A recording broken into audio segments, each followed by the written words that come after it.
स्वागत है आपका फार्मर फेस में।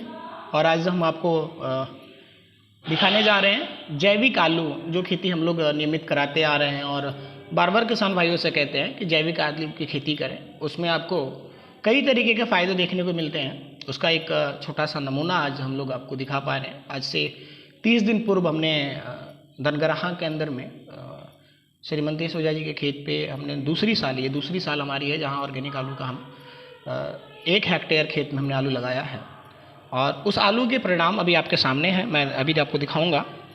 आप देखेंगे कि पहले तो आप इस पौधे को देखें। ये मात्र 30 दिन पहले इसकी बुआई हुई थी और 30 दिन पहले जब इसकी बुआई हुई थी अक्टूबर महीने में, तो 2-3 चीज़ें हम लोगों ने परिवर्तित किया। सबसे पहला परिवर्तित किया कि हमारे किसान भाई जो आलू को काट करके बुआई करते हैं, खास करके छपरा, सिवान, गोपालगंज के जो किसान भाई हैं, तो मैंने वहाँ पे नए शोध के तौर पे किसानों को मोटिवेट करके मैंने सीधी कंद की बुआई करवाई थी। और अब देखिए कि एक ही कंद में एक ही जगह पे आपको 4 तने दिख रहे हैं। और मैं तने की साइज़ की बात करूँ, नज़दीक लाएंगे कैमरा, तने की साइज़ की मैं बात करूँ तो अभी जो है आपका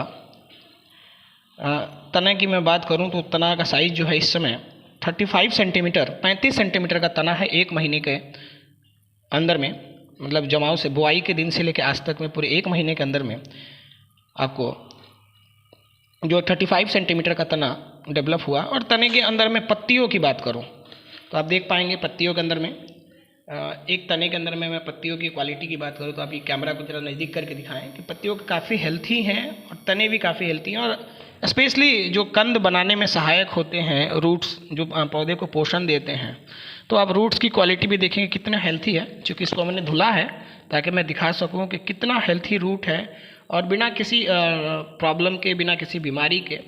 एक और चीज़ जो देखने को मिलती है किसान भाइयों को जो रासायनिक खेती करते हैं आमतौर पे, वो जो भी कंद लगाते हैं या काट करके लगाते हैं, उनका जो बीज होता है औसतन 10 से 15 दिन के अंदर में सड़ जाता है। और सड़ने के बाद तरह तरह की बीमारियां जड़ों के अंदर में, जैसे स्कब आना, बैक्टीरियल बीमारी को लेके आता है, फंगस लेकर के आता है। बट यहाँ देखेंगे कि पूरा का पूरा, चूँकि ऑर्गेनिक ही सीड था, हम लोग का ये बीज था, पिछले साल हम लोग ऑर्गेनिकली करा था। ये पूरा का पूरा कंद आपको सेम एज इट इज जैसी बुआई हुई थी वैसी है। और इसमें अभी और भी तने आने हैं। एक अच्छी दूरी के साथ हम लोग जो बुआई कराए हैं 30 सेंटीमीटर की दूरी पे एक एक कंद को डलवाया हम लोगों ने।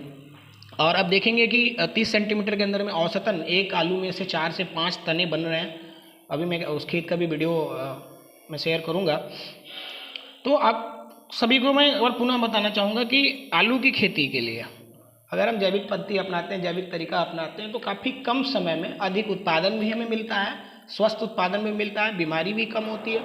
और आप सभी जानते हैं कि हमारे भारतीय परिवेश में, हमारे भारतीय परिवार में सबसे ज़्यादा अगर किसी सब्जी का इस्तेमाल होता है तो सब्जी। और आप सभी को जानकारी बहुत अच्छे तरीके से है कि सबसे ज़्यादा अगर जहर का प्रयोग, रासायनिक उर्वरकों का, रासायनिक दवाओं का प्रयोग अगर आलू की फसल में होती है तो उसका नुकसान सीधा सीधा हमारे स्वास्थ्य पे है। क्योंकि औसतन सुबह, दोपहर, शाम तीनों समय के डिश में, और ख़ास करके वेस्टर्न में बात करूं, चिप्स में भी मैं बात करूं, या मैं अन्य आलू के उत्पादों की बात करूं, तो उनमें जहर जाता है और उसका सीधा नुकसान हमारे मानव शरीर पर पड़ता है।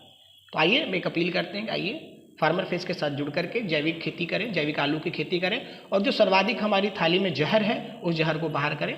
क्योंकि ये परिणाम आपके सामने है कि जैविक खेती करके हम बेहतर परिणाम दे रहे हैं और बेहतर रिजल्ट दे रहे हैं। धन्यवाद।